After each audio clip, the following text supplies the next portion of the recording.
Coming to you live from Johannesburg, this is Tonight with Jane Dutton. 2 years with zero progress in investigating a child's death when the perpetrator is known.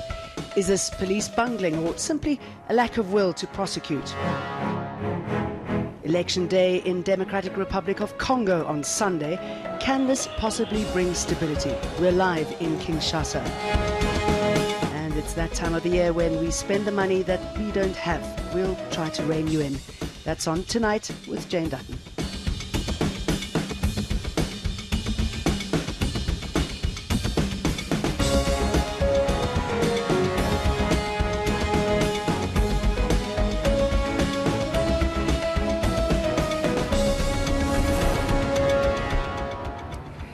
Tonight, drug busts, more police on the streets in Durban and an increase in drunk driving.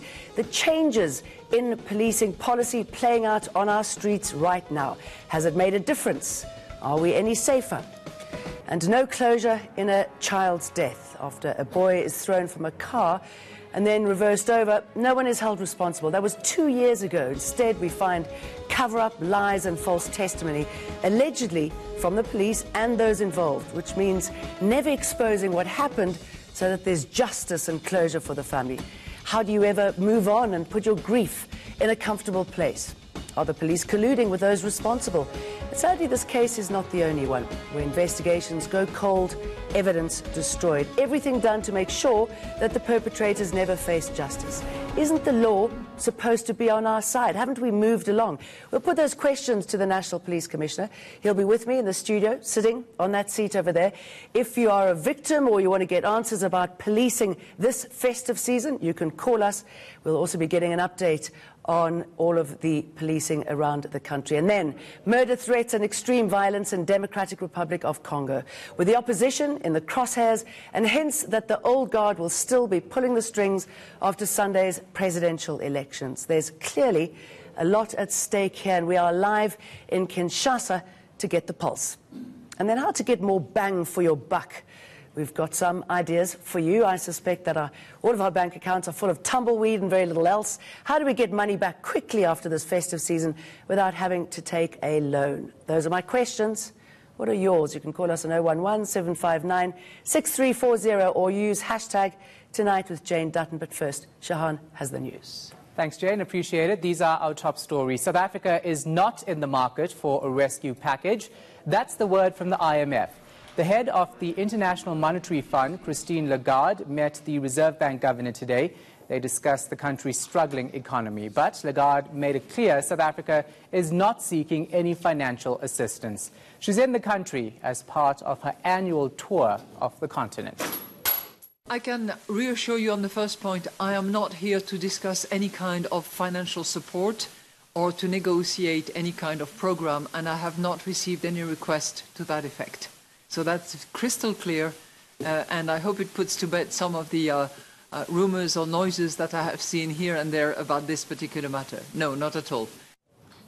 The public protector has released damning findings against several politicians. Busisiwe Mkhwebane found former sports minister Fikile Mbalula's 2016 Dubai holiday was paid for by a sports supplier. The company was doing business with the country's Olympic Committee. Mbalula is denying any wrongdoing. Mkhwebane has also found the DG of Treasury, Dondo Mokgajane, lied about his criminal record, and as a result, his appointment was improper. Western Cape Premier Helen Zille's name also popped up. She was found to have violated the Constitution by promoting her son's business. Zille says the public protectors got it all wrong. I will be taking this finding on review.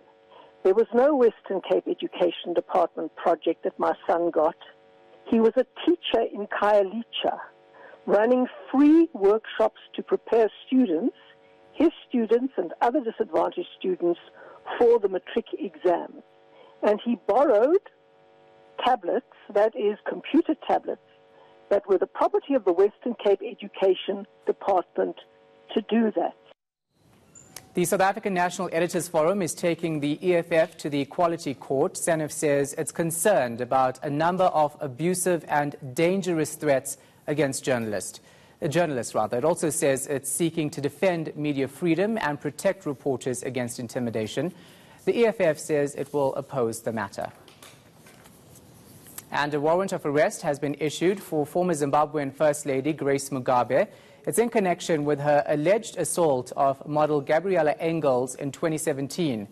Engels was reportedly in the company of Mugabe's sons in a Sandton hotel room. After the alleged attack, Grace Mugabe was allowed to leave South Africa, but in July, a court set aside her diplomatic immunity. Zimbabwe has an extradition agreement with South Africa. The government in Zimbabwe will understand that nobody is above the law, that justice should be done. And sitting where I'm sitting, I'm not a politician, but sitting where I'm sitting as a prosecutor over years, as somebody that believes in equality before the law, I have to believe that the government in Zimbabwe will do what they should. Those are the headlines. There'll be more news at 9. I'm back at 10 with NewsHour. For now, it's back to Jane. Dramatic developments there. Yeah. Thanks for that, Shahan. Still ahead, we speak to the South African Police Service about fighting crime this December.